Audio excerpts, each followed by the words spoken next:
All right, it looks like we are live. Hello, everyone. I see our participant numbers clicking up so people are able to get in.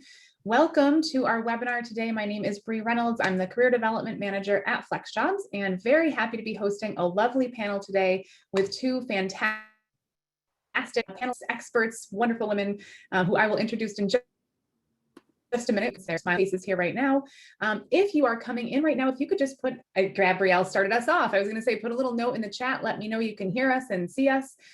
So Gabrielle's here from New York. Hello. If anybody else wants to weigh in, tell us where you're calling in from or joining us, then that would be great. Yes. All right. We've got Arizona, Massachusetts, Alabama, Wyoming, California, St. Augustine, Seattle, Maryland, Bay Area, all over the place. All right. Oh, there's a Ontario, Canada. So we're, in Barcelona. Hello, Maximo. We have a webinar all-star who comes to a lot of our events, and it's always nice to see him in the chat. Yeah, so awesome. It's good you guys can hear us. Oh, yeah. Real quick, just, I'm not sure if it's me, but sometimes you're going out, and if you are a tiny bit, just want to let everybody know you have thunderstorms in the area. Oh, yes. So if she does, we'll keep going, but just an FYI. Yes, and if it keeps happening, let me know. I'll turn my video off. That might help a little bit at least. But yes, there are thunderstorms. For those of you in Massachusetts, you're about to get the rumble. You know what's happening. All right, thank you for that. So I'm going to dive into some housekeeping, and then I will introduce the panel and we'll get started. So first of all, why are we all here today? We are going to have a great discussion about the huge amount of change that we've all experienced over the last year and a half, really, and how we balance our relationship with change in general, which for a job search, for career development, career change, this is a skill that you need to develop and just continuously hone. Also, we're going to talk about how to cultivate a flux mindset and exactly what that is, what the future of flux means for the future of work, and so much more. So our discussion today is actually inspired by our panelist April Wren's new book, Flux, The 8 Superpowers for Thriving in Constant Change, which is available for pre-order now, and it'll be published this coming August. So check out Flux if you are interested in what we're talking about today. And I will introduce the panel in just a minute, but before we dive in, housekeeping. This is familiar if you've been with us before. The webinar is scheduled to go for about 60 minutes today. We're going to do a panel discussion first and then open it up for audience Q&A. If you have a question, you can use the Q&A section on Zoom to add your question. You can also give a thumbs up to any questions that you already see there from other people that you would also like the answer to. The chat section is a great place to interact with each other, share your own thoughts and ideas, and just create a little sense of community in our webinar today. And if you would like to interact with the panelists, also, I will be monitoring the chat. So if you have any questions that I can answer while we're having the panel discussion, I will try to do that as well. And then this is being recorded, and a link will be sent out later this week with any links that we have to April's book and to some of the resources that we're going to share as well. And that will include a worksheet that has some really good notes on it. So if you want to just really listen and dive into the material that we're going to give today, that's great. And then we can send you those notes later. So you don't have to worry about note taking unless you really want to do it. Okay, now I can introduce our panel. So first up is April Wren. We are so excited. April is equal parts global authority, advocate, ally, and adventurer. She sees trends early, understands their potential, and helps others do the same. She's a global citizen who brings insights, access, and perspectives to companies, governments, investors, and organizations worldwide. More specifically, April holds a JD from Harvard Law School and an MA in International Business and Finance from the Fletcher School of Tufts University. There's more. She is a Fulbright scholar, and she's also studied at Oxford University, Harvard Kennedy School of Government, and the European University Institute. And she's also a young global leader at the World Economic Forum, along with our next panelist, Sarah. But overall, I just have to say April is also a delight and full of energy and enthusiasm for this topic. So thank you, April, for being here. Thank you, Bree. Oh my goodness. What a kind introduction. Do you want me to take it from there? Actually, I'm going to introduce Sarah, and then I'll pass it over to you. Thank you. Yep.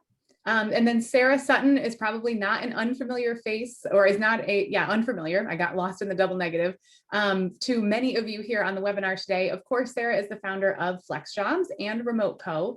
And she believes that integrating remote work can positively impact people's lives and transform organizations to be more modern, productive, efficient, healthy, environmentally friendly, and overall resilient. And resiliency and flux really go hand in hand. Sara's expertise on a wide variety of future of work topics has contributed to thousands of media pieces, including BBC, TechCrunch, Time, The Wall Street Journal, The New York Times, Fast Company, CNN, and so many more. And she's also a member of the World Economic Forum's Young Global Leader Community and the Hillary Fellow of California at Berkeley. Hi, Sara. Hello, thanks, Bree. Yes, thank you for being here. So first, we're going to turn it over to April, who's just going to explain Flux to us. What is the deal with Flux, and what does it mean for people in just career development and their lives? Thank you, April. So thank you, Bree. Thank you, Sara. Thank you everyone who's joined today. Just my utmost gratitude for joining and excitement for what we're going to cover over the next hour. So yes, this world in flux and constant change, and what do we do about it? And I want to give you just a brief background, and then we'll dive into this concept of flux and a flux mindset and so forth, and then into conversation. But what's interesting, so I've just written a book and it's out next month, but the book isn't actually about 2020. It's not about a pandemic. It's actually about the relentless constant change that we face individually, organizationally, societally, that we face in our professional lives and our personal lives, that we face at home, in the office, and how we show up in the world, that we face with our families and our colleagues. And, I think I often like to start sessions like this just with, pause and take stock of all of the change that you've experienced. Yes, definitely in the last year and a half, but even the last week, or even going back further, the last 5-10 years. It's a lot, and more change is on the horizon. So this is a moment, I think, in time that we all have to buckle up for even more flux, more change, more uncertainty ahead. But just by way of introduction, I've been working on this book for about 3 years, but I like to say that it's been the better part of 3 decades in the making. And I bring to it a bunch of different perspectives. I bring that of a futurist, which is a lot of the work that I do with companies and organizations and governments. I'm also of a global citizen. So I'm really interested in how do people deal with change, talk about change, think about change, relate to change all over the world. And why I bring that up is because every person and every culture and every organization struggles with change in some way. Not necessarily in the same ways, but there's so much that we can learn from one another if we can start to connect those dots. So I bring that to the table as well. And then also I just take a very human-centric, human approach to all of us have complicated relationships with change, I think is the best way to put it. And just pause for a moment and think about that, right? Change itself, it is messy, it is complicated. We tend to love change that we opt into, right? A new job, a new adventure, a new relationship, a new experience. But we tend to really struggle with change we don't control. That's the kind of change that blindsides you on a Tuesday afternoon. It goes against your expectations. It disrupts your plans, right?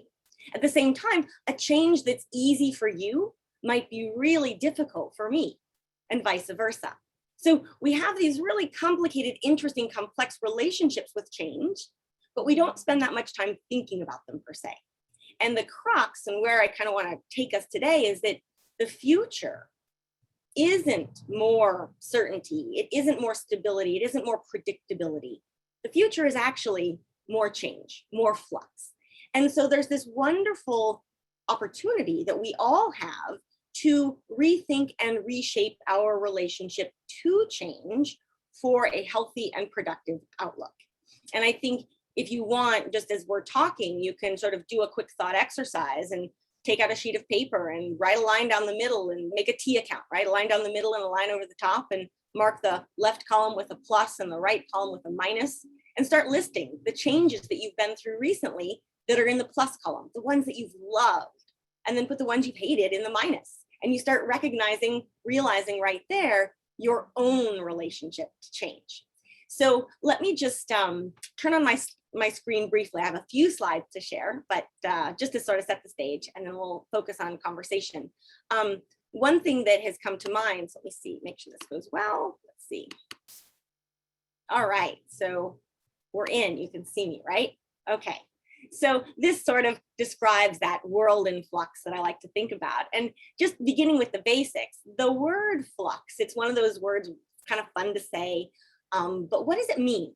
Most people know flux as a noun, and as a noun, it means continuous change. But flux is also a verb, and as a verb, it means to learn to become fluid. And I love this because what we're really talking about is that the world is in flux, and we need to learn how to flux, how to become more nimble, more fluid as it relates to change. And in particular, the kind of change we don't want, the kind of change that goes against our wishes, the kinds of change we really struggle with, right? Now, when we think about our relationships to change, where does that come from? Where does that begin? This begins with what I call your script. And this is something we can come back to later if you want. But basically, our relationship to change, what we think about change, how we feel about it, how we talk about it, how we lean into it or not, how we resist it or fear it, etc., goes back to what I call your script. And these are the narratives and the norms and the stories by which we live our lives. Now, everyone has a script. I have a script, you have a script, everyone has one. Everyone's is different because we all have different life experiences. But for the most part, our scripts are clear. And for a lot of people, focusing on the workplace and our goals, our professional development, what we expect, right? Your script tells you, I think for many people, this is one example, but it says study hard, get good grades, go to college if you can, get a job, do that job, retire. Kind of a linear script, for example. Another script is climb the corporate ladder. Another script is, that the world is predictable and controllable, that we can control our futures and our destinies. And our script also relates to how we think about change. So I'd ask you to consider, like, growing up, because our script starts really young. Growing up, were you taught to fear change or to embrace it? Were you taught that uncertainty meant danger, or was it a kind of adventure for your curiosity, right?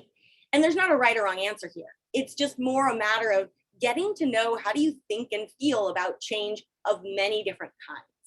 And why I bring this up, and it's great that we're talking today and sort of 18 months into this really disruptive phase, the challenge that we face today, and I think individuals face it, organizations face it, is that a lot of our scripts are no longer fit for today's world. They're not as fit for a world in flux. They're built for a world in which humans can sort of command and control and predict what's going to happen. And I think I don't need to tell you guys, like, that's not really the way that the world works, right?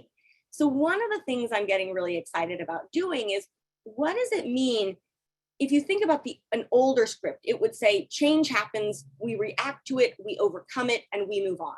But that change is sort of static almost. And I'm looking at this from the perspective of change is constant. Change is relentless, if you want to think of it that way. But moving forward in our future, and I say this in a very uplifting way, even though it might sound a bit depressing when I say it, there is no steady state.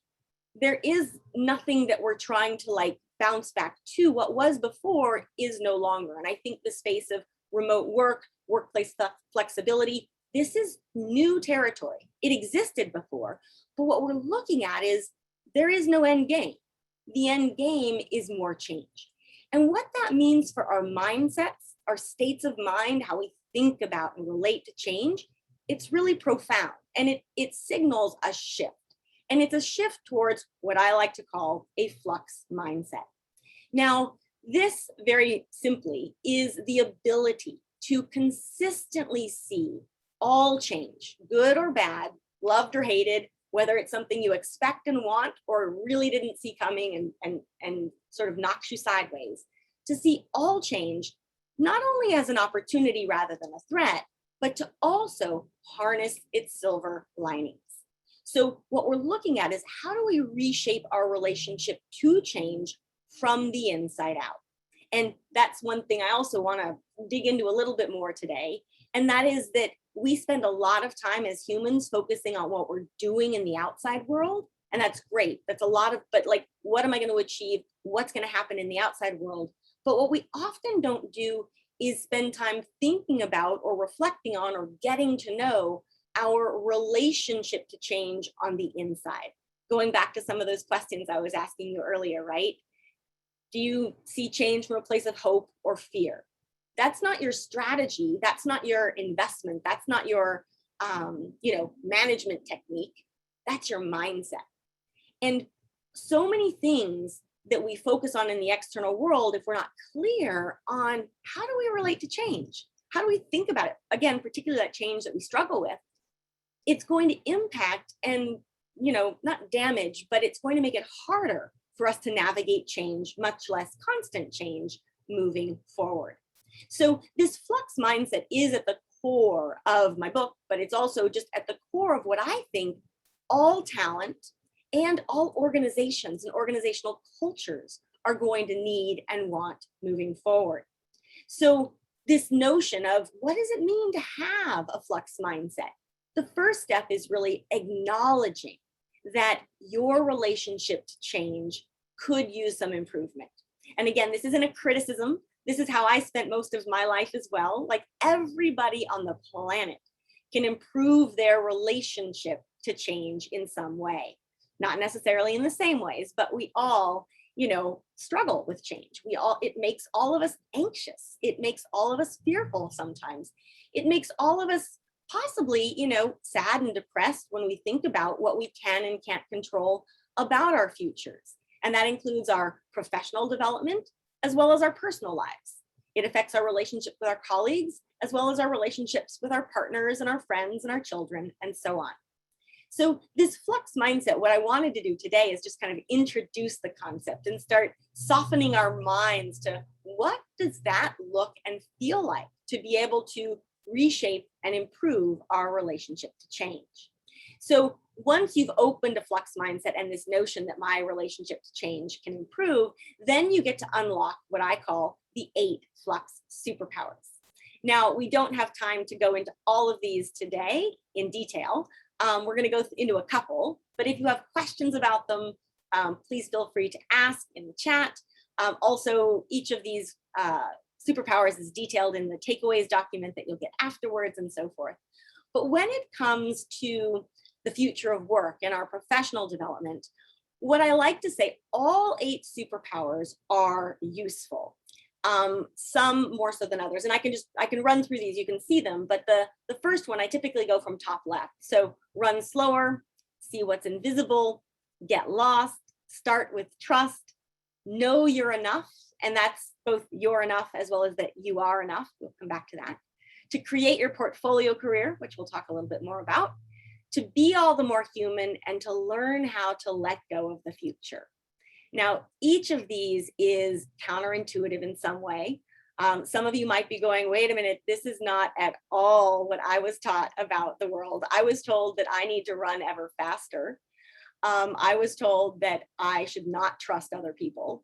I was told that my career should look like a linear path, etc. So we're challenging a lot of what the societal script has told us we're supposed to do.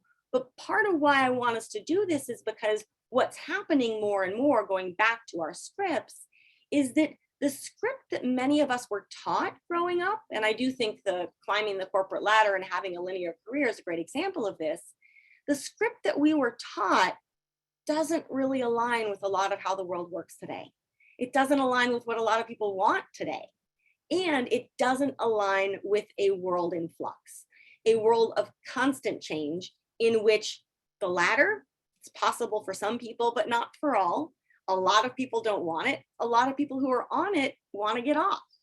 And so I'm basically taking a different lens on what we need to create a future in which everyone can pursue the kinds of careers and livelihoods that are best for them, again, from an inside out perspective, but also can contribute to society in ways that we haven't necessarily prioritized before, in ways that we haven't usually thought made sense before. And this is where I know we're going to dive a little bit more into the portfolio career, but that sense of, what if I want something other than the linear path? What if life deals me circumstances or priorities that challenge how I think about my career, etc. So what these superpowers help you do is not just see your professional development in a new light, but also your life, your lifestyle, your family, how you show up in the world. So let me pause there just briefly, and we're going to dive into conversation more, but that kind of sets the stage for how do we think about change? And as I'm going along, as we're talking today, jot down your thoughts and ideas, whatever is sparked, whether it's good or bad, whether what I'm saying makes you excited or curious, or if it makes you uncomfortable. If it makes you uncomfortable, it's a wonderful signal for where you might want to learn more, where something about your relationship to change may not be quite aligned with where the future is heading, or where what your inner voice is telling you that you might want to do. So I'll pause there and come back to the screen. Beautiful. Thank you, April. Yeah. That is, you've given already me, and I knew this topic was coming. You've already given me so many things to think about. So now, before we dive into our bigger discussion, I would love to just bring Sara in for a few minutes, because I know, April, as you mentioned, the last 18 months or so have been just one exercise in another in managing uncontrollable situations, trying to find flux. Maybe we didn't know what we were calling that at the time, but really just some upheaval in careers, in the job market overall, in what remote work is going to look like. It really has changed the future of how we are going to work. And of course, Sara has been along for the ride for the last 18 months with a pretty front row view. So Sara, can you just talk a little bit about the job market as you've seen it change over the last year or so? Maybe some things that you've seen from people at FlexJobs and the changes in their lives, and then just flux in your own life. I know I consider you to be somebody who's pretty comfortable with change and has that opportunity, not threat mindset. And I've always really valued seeing that, because I might be a little bit of the opposite. So I would just love your perspective on all that. Yeah, and if it's okay with you, Brie, I'll kind of start on that topic and move into the others a little bit, because one of the things April said was about there's not an end game per se. And this is a little bit of history on FlexJobs, actually. And I realized the words flex and flux are very similar. But when I started FlexJobs, there is a reason why we went with flexible work and flexible, not just remote jobs, for example, but it's really about how our lives change, and about how what works for one person does not work for another, or what might seem flexible for one person does not seem flexible for another. And it's really like there's this area of flexibility where I don't know if any of you have ever seen or heard of like bongo boards. It's kind of like a wheel on the bottom of a plank, and you balance on it. And you kind of move like this. And it's a funny analogy, but my great aunt had one when I was growing up, and I used to always play on this thing. And I'm pretty darn good at it, actually. So I have one outside. Got one for my kids, but there's an element of it, that a physical manifestation almost of this idea of flux and flex, that you're always balancing. It doesn't mean you're static. You're actually rarely static. And balance doesn't mean that you're finding this perfect balance in the middle and you're always there and your work-life balance is perfect. It actually means that you're always kind of ebbing and flowing. But if you go too far to one side, that's when you fall off. So it's about having kind of a strong core, a strong balance, and creating this kind of energy where you can shift and ebb, and it's not threatening per se. Like if you get pretty far to the edge, you're like, whoa, but you can bring yourself back still. And I think that there's just an element of that even in the root of what FlexJobs is about, and about how work flexibility and remote work from the beginning of why I envisioned it. And I know so many of my team members, including Bree, who's been with us for almost 12 years, have lived it, believed in how it can affect people's lives when we're going through change. And so I just kind of wanted to highlight that. And yeah, I have had a lot of change in my life, and we all have. For me, I have like starting FlexJobs is probably one of the biggest ones, because there were so many things. Quite honestly, I'd been laid off from a company. I was 7 months pregnant, which was super awesome. And the pregnancy was awesome, not the being laid off part at that time, because I don't know if there are any moms in the audience, or fathers who have watched women be pregnant, go through pregnancy and what society kind of does with that. And I'm pretty stubborn and naive sometimes. And I actually went interviewing when I was in my 3rd trimester, which, as you can imagine, didn't go super well. It was one of the reasons for me that all of the change I was having, I had the instincts, like anybody would, to dig my heels in and just freak out a little bit. Right? Because I didn't just want to work. I needed to work. I had a family coming. We were finishing a home remodel. We had bills to pay. Like I had responsibilities. And so I had to really keep an open mind. And when the idea for FlexJobs came up, which was because I was looking for remote and flexible jobs and couldn't find them, it was so difficult to find them in the market. Instead of like locking down and getting really stuck on the fact of what couldn't happen for me, I looked at kind of what could I change with it? Like, is there a possibility that could come out of this? And there was, and it was scary as all get out. And it was the worst time in the world in so many ways. Starting a company when you're starting your family, super hard, and sleep deprived and all of that. But I really appreciate the fact that it opened me up to a whole new world, and not just for me, but to help other people with the same thing. And it was never just about moms. It's about everyone who needs change and has flux in their life and flex in their life. We all need it at some point in our career. I will go on record as saying every single human needs flexibility in their career at some point, or their job at some point, whether it's temporary sickness, caretaking a loved one who's sick, whether you're a military spouse and have to move, whether you have health issues, whether you live in a rural area, all these different things that come into play. Oftentimes when we least want them to, actually. What I think is ironic is that most employers over the years have viewed work flexibility as a warm and fuzzy benefit for workers, because they want to sit home and eat bonbons, or it means that they don't have to work as much, or something along those lines. Whereas the truth is, most people start to need flexibility, and I say need flexibility, not want flexibility. They need it in order to make their lives work, in order to pay the bills, to have a job that is flexible enough with them. So there's this element that's not about just this, I wish it. No, I need it. And that comes into the flux. And if we had more flexibility with work, and the pandemic, as awful as it's been, and all the reasons for why remote work has been adopted so globally, really, at this point,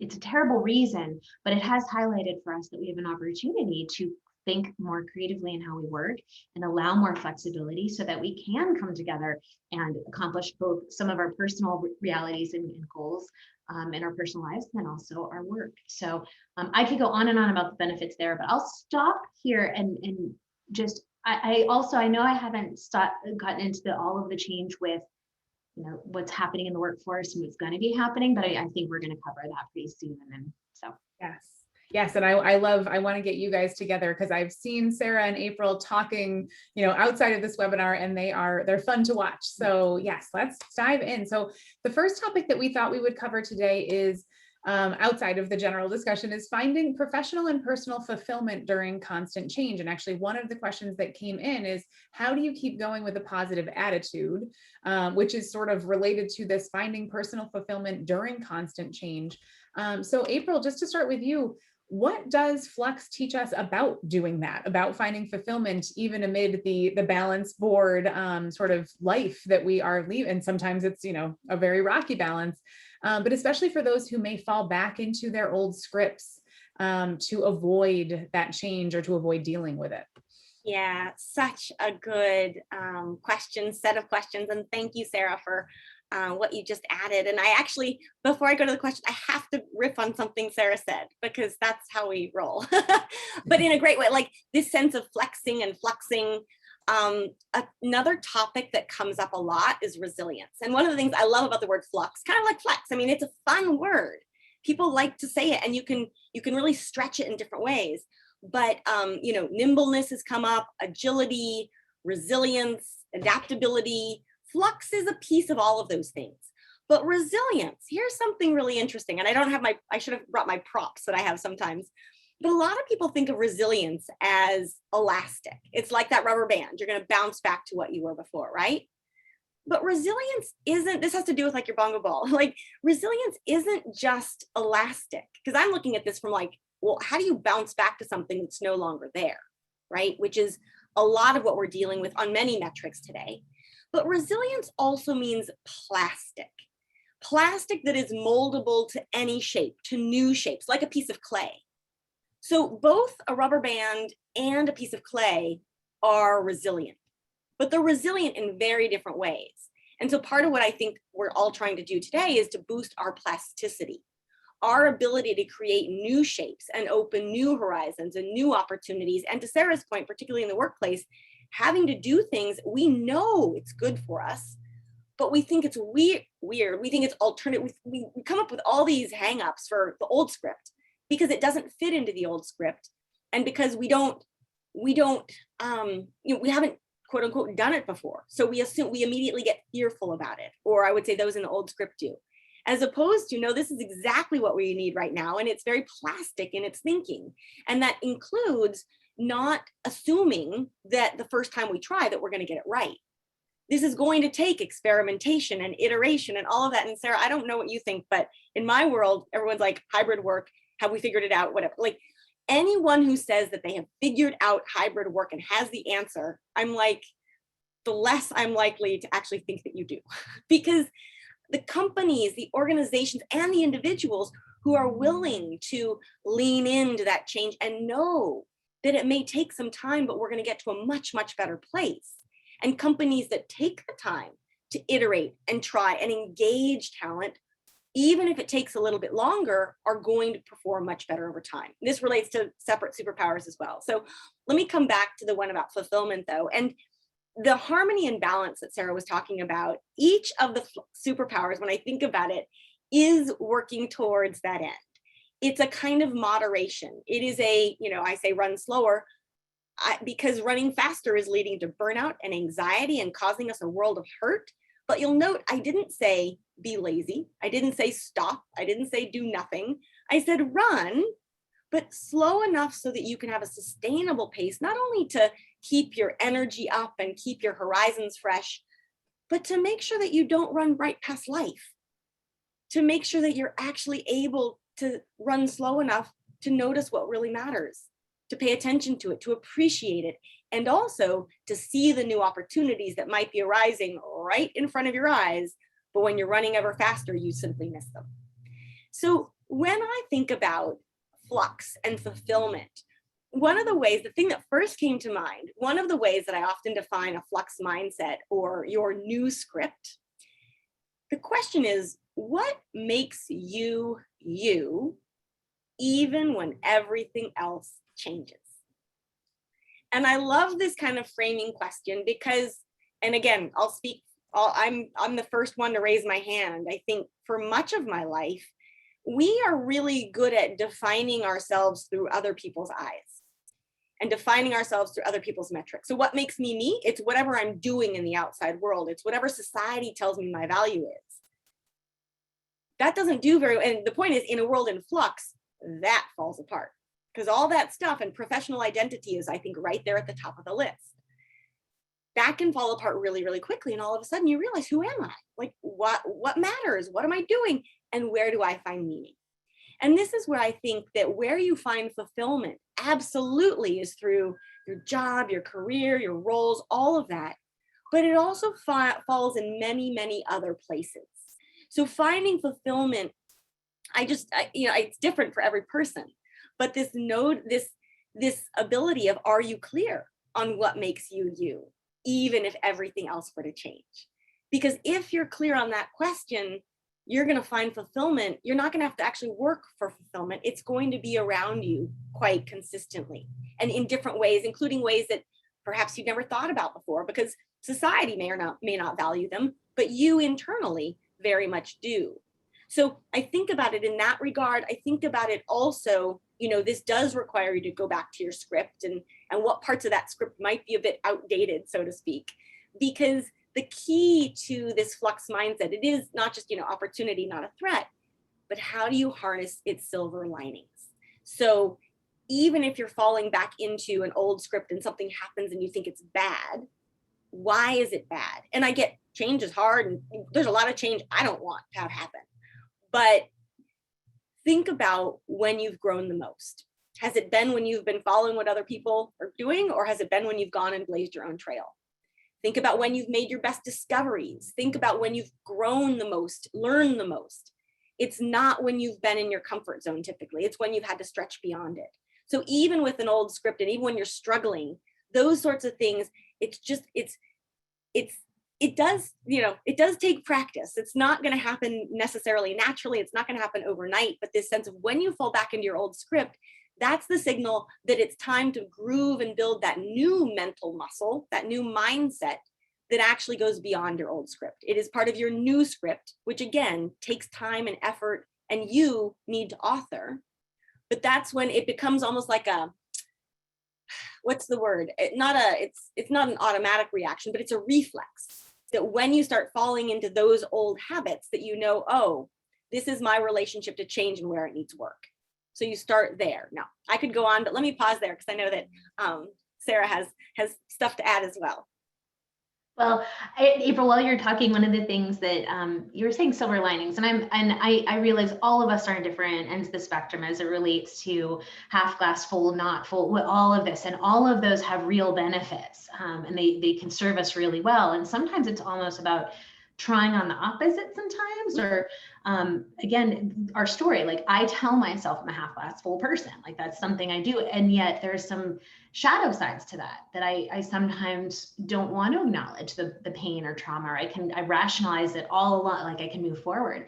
But Bree had asked one question around staying positive, and I thought I'd share something I did during a really kind of hard time in my life. And it was when I was younger, but it's something that I keep coming back to. And that when I'm struggling with staying positive about, it could be about life, it could be about your job search, it could be about a job you have that is not, that the employer is struggling right now, trying to figure out hybrid work, remote, all of this stuff, wherever you are. But I would try to write down a list of 10 things that I'm thankful for. And it sounds so silly sometimes, or so simple. But it would help me focus on things that I'm thankful for. It could be about health, it could be about family, it could be as little as possible too. It could be that, I was able to go for a jog this morning, like my body works, and that's a big thing. And when you start to think about, I also would think about myself and that I'm a curious person, or these stories for myself. So that would help me get to the core of who I am. And as April's talking about, kind of being able to understand who you are, and not just as defined by a certain job or by a certain relationship in your life, or by whatever it is, whatever framework that has helped to hold up our story. And it's important. I mean, it's part of our lives.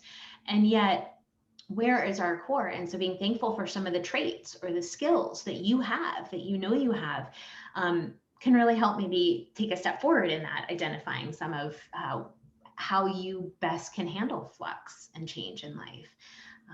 And I don't know, April, I see you smiling if there's. Yeah, no, I want to add, if I may. And this is a practical tool that builds exactly on what you're talking about. And I realized, and I wasn't sure if I was going to share this story or not on today's session. Sara knows it, but it puts this into a more sort of a personal light as well. But as a futurist today, it's a tool that I use that I didn't know the name of. And I think it's just incredibly helpful. And the tool is called scenario mapping or scenario planning. And organizations, some do it, not that many, more should do it, but you can also apply it to your own life. And so the story that I mentioned, and when I say that I've been working on Flux for the better part of, almost 3 decades kind of thing, my entry into Flux had nothing to do with the future of work and nothing to do with futurism. But when I was in college, both of my parents died. And I share this simply because that was major flux. I was young, and all of a sudden, my life, my future, my family, everything flipped upside down. And I had to figure out, what am I supposed to do? Like on every metric, what I thought I was going to do, it just changed. And there is nothing I can do to bring them back. There is nothing I can do to change this. So how do I learn to put one foot in front of the other? And so I mentioned that because it very much informed my quest. Now, I never would have imagined that I would write a book about Flux back then. But as I peel back the layers of the onion, looking at the future of work, the future of learning, society as a whole, organizations, where we're heading, that story still remains really clear. And what I remember is in the immediate aftermath of that, but it's become a habit that I didn't even realize for many years. After that is I had these, I had years of panic attacks and anxiety and what am I supposed to do? And, especially the people that were normally my sounding board, they were gone. So now what? Like where do I get advice? All of that. And I began this process of, I have no idea what's going to happen. And at that time I was like, what's my future going to look like? I could get married or maybe not. I could have kids or maybe not. I could live in the US or I could live in some town halfway around the world because I've had an international career. I could do job A, B, C, D. I ran through a litany of these different scenarios and they were wildly different from one another. And I just sort of mapped them out because I didn't know what else to do. But what I tried to do in each and every one, I was like, this scenario could play out. Could I be happy? Mm-hmm. And what I learned to do is in each and every one of those scenarios, which were so different, I was able to answer the question of like, yeah, I could find a way to be happy. And what was interesting is, I don't know that any of those scenarios actually played out as I scripted it, right? But some combination of those things did. Like I got married, but I didn't have kids. Okay, there you have it. But this notion of scenario mapping, and what I love is we can apply that to our daily lives. We can apply that to our careers. We can apply that to our families and our relationships. And I love bringing it up because it's super simple. It doesn't require anything more than like a piece of paper. And what you typically do is you start by drawing like, again, two axes of like, what are your start with two kinds of uncertainty, and then you map out what scenarios could fall within each. And if anyone wants more information on this, I'm happy to send it. But Sara, what you were talking about really struck a chord because that's one of those really just practical things that you can do on the back of a napkin. You can do it over supper.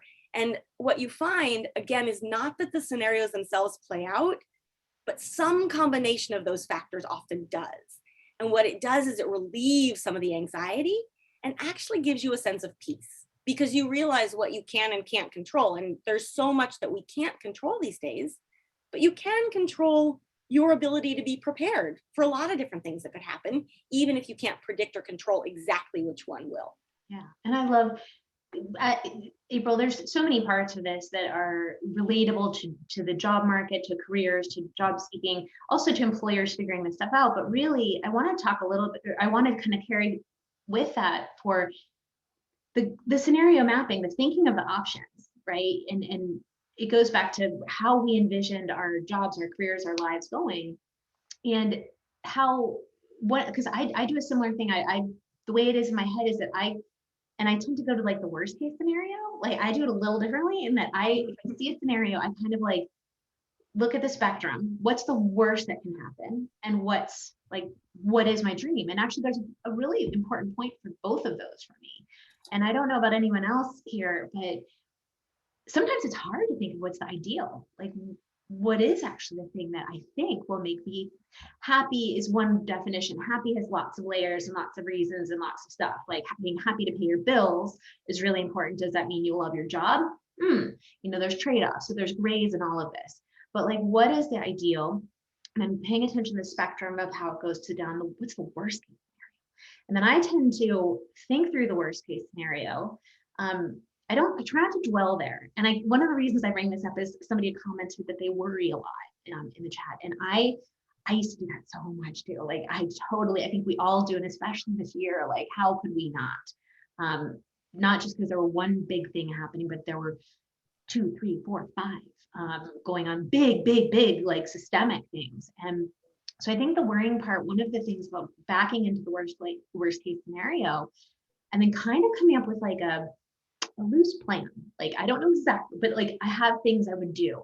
And then I'm kind of able to take a deep breath and somewhat let it go, know that I've given it a little bit of its attention that it wants, because worrying and about the worst can always pull you in. And then I try to have a faith in myself, or I try to think about how I handle things. And most of us, when we're faced with something, we'll cross that bridge. I mean, you have to sometimes, right? Most of the times you have to do something when change happens. You can't, I mean, digging in is a choice too. That's actually a choice. That's your response to change. But digging in is trying to keep things the same, but that's trying to change what was. So there's always this element there. And I think that being able to really get comfortable with our ability to cross a bridge if it comes to us is really strategic and helpful. And that goes, you know, I can go into with work, with interviews, with jobs. Like there's all kinds of wonderful things. What's the worst thing that could happen in an interview? I bomb it, right? I just totally freeze. I bomb it. And I know those feelings, like in different areas of my life. I totally know those fears. And yet, okay, another interview, you know, or you think through what are the preparations I could take to prevent some of that, to help increase my chances or de-risk it.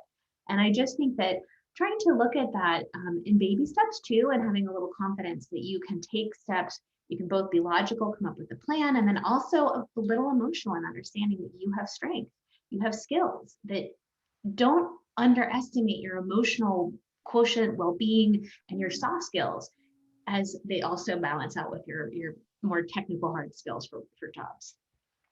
Yeah. Yes, I wonderful. totally agree. And this isn't intended to be a book pitch in any way, but what we were just talking about. So scenario mapping, worry less about the worrying, but don't discount the worrying, right? It's that line between a certain amount of worry and anxiety is natural. It's good. It's healthy. It means you care, right? But there's a point at which that worry, that anxiety paralyzes us. It hijacks our mind. And that's a really tough balance to draw, especially when more change just keeps hitting you. But there's that ability to acknowledge it without letting it run ripshod over things. But all of these, so scenario mapping and worrying less about the worry, and a lot of what we've been talking about does show up in the last chapter of the book, which is actually let go of the future. And it's funny because let go of the future, people say, you're a futurist. How can you say you can let go of the future? Like that makes no sense. What I'm not saying, and again, each of the superpowers is kind of counterintuitive. Some ways it's contrarian. I really want us to stretch our minds and think hard about what matters. When I say let go of the future, I do not mean give up. I do not mean failure. I do not mean throw in the white towel. I don't mean any of that. I'm saying we are so hung up in, I need the future to play out one specific way. And when I get hung up in that, I can't get out of my own way. And so letting go of the future, as I like to frame it, is sort of in order to create space and breathe oxygen into a better future that could emerge. So anyway, just a lot of what you were saying was echoing that. So Bree, sorry, I think I interrupted you for like the third time. No, not at all, because I mean, it's a discussion and you both have such valuable perspectives to share. I don't want to get in the way. So I know that just in being cognizant of time that we might want to jump into the Q&A a little bit, but I think what our topic area was going to be was on portfolio careers. And I think that actually might play into the answers that you would give to a few of our most thumbs up questions. So a couple of the top questions here are both about older workers. And so we often see, lots of these folks at FlexJobs. I work with them on the career coaching team. So the two questions are, how do older people who are looking for work use this type of skill? How can they apply a Flux mindset to that? And then another one, which is very similar, as an older worker, I feel like it's difficult to accept change.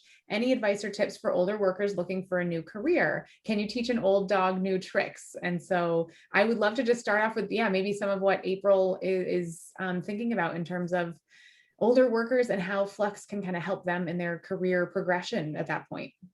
Sure. And Sarah, do you want me to chime in? No, go ahead, April. Totally. Okay, I definitely want to hear a lot of your perspective. I can perhaps, I would like to tee up. This feels like a really good time to tee up the portfolio career and what is that superpower. And actually, I can say that older workers have the most robust, complete, interesting portfolios of anyone out there.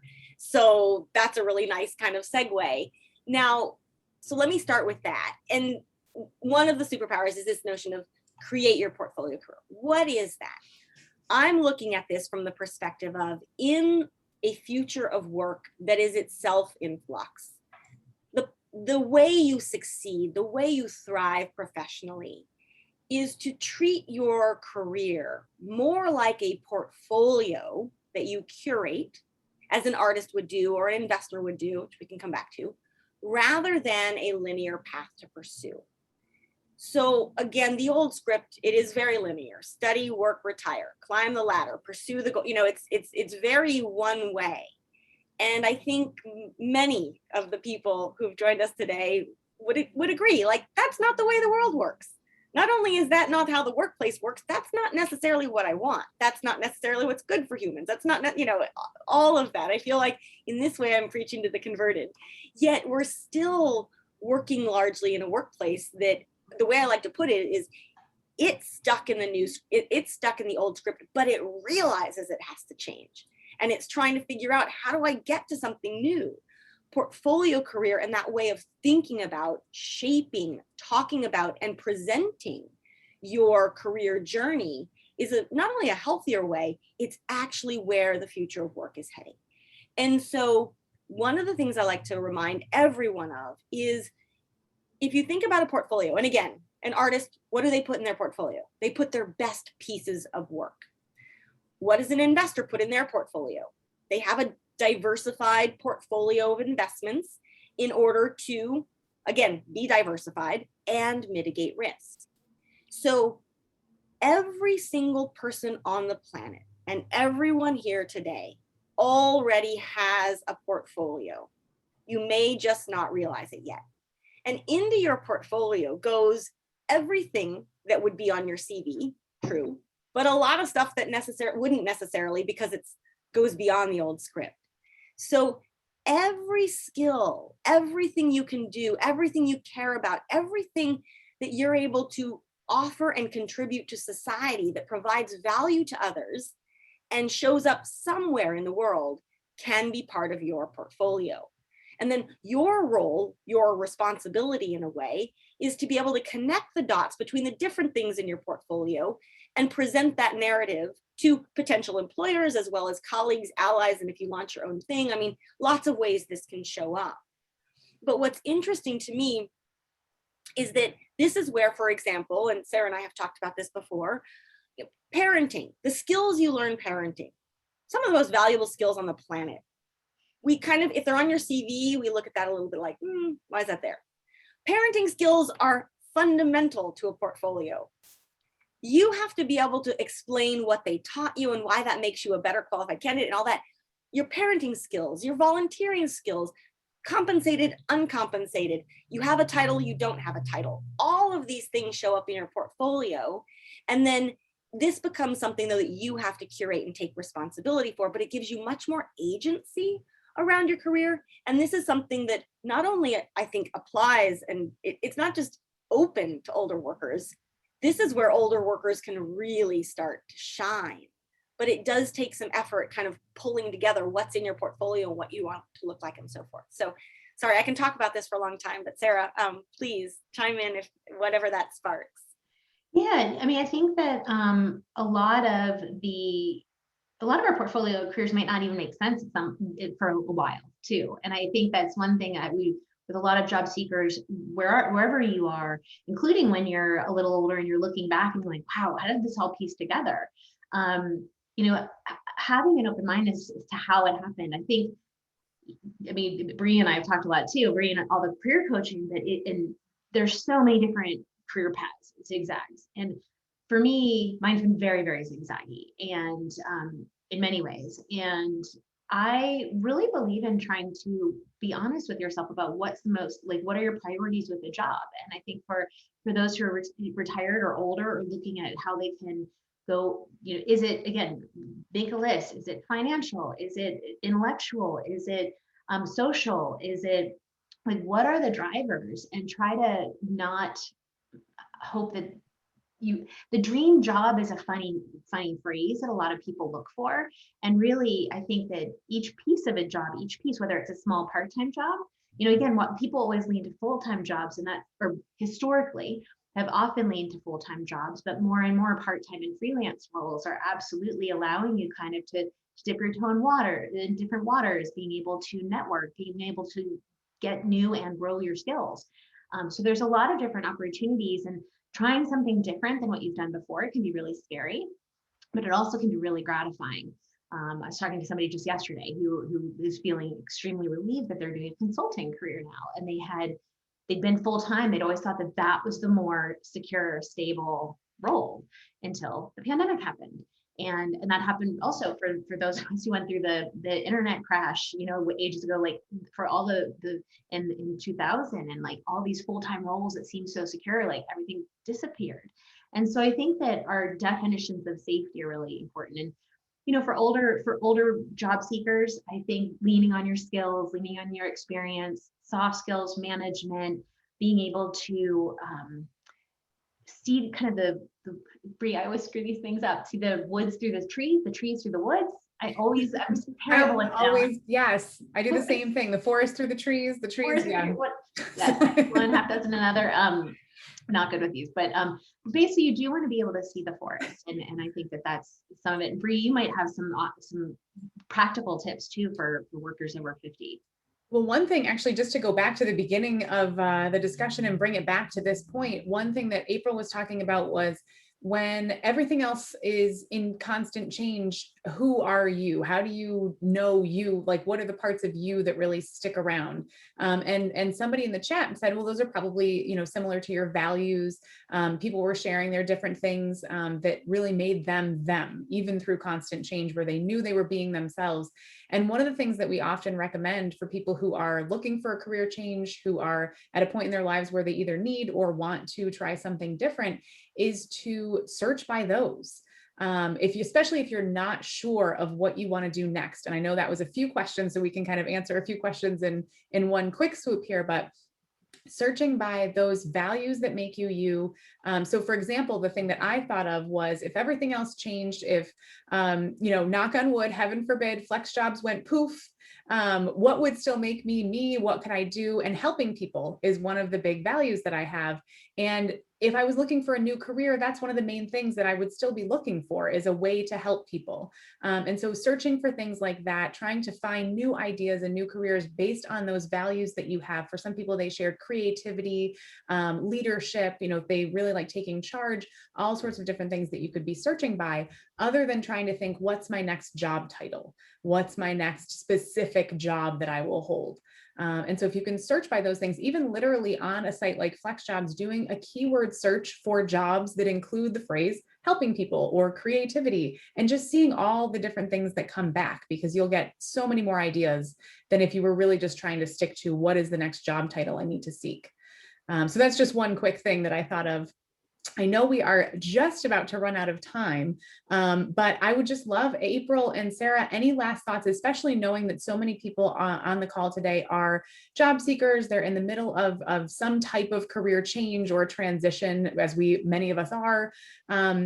What do you want people to leave here today in terms of Flux, like the thing that they should be thinking about in the back of their mind that could really help them in these next moments of their life to solidify what they've learned and maybe start applying some of it right away? So Sure. April, So took the floor.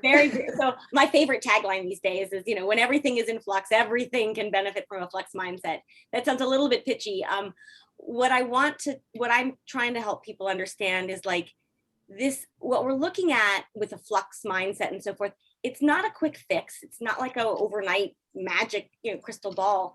But what you're investing in is for the rest of your life. It's personally, it's professionally, it's basically, the value is everywhere. And what we're asking you to do, what we're talking about today, it doesn't require any piece of technology you don't already have. It doesn't require any money you may or may not have. All that we're talking about, it is so much of this mindset is agency, and it comes from within. And so that alone, I hope, it's fundamentally extremely uplifting. And it's not something that anyone can do for you, but it's something that if you take charge of, no one can stop you. No one can keep you from, developing a flux mindset, honing the flux superpowers, but also just grooving this relationship to change that's going to help you the rest of your life. And I will say that having a flux mindset is a skill of the future. So it's something that can definitely help you in your job search and career.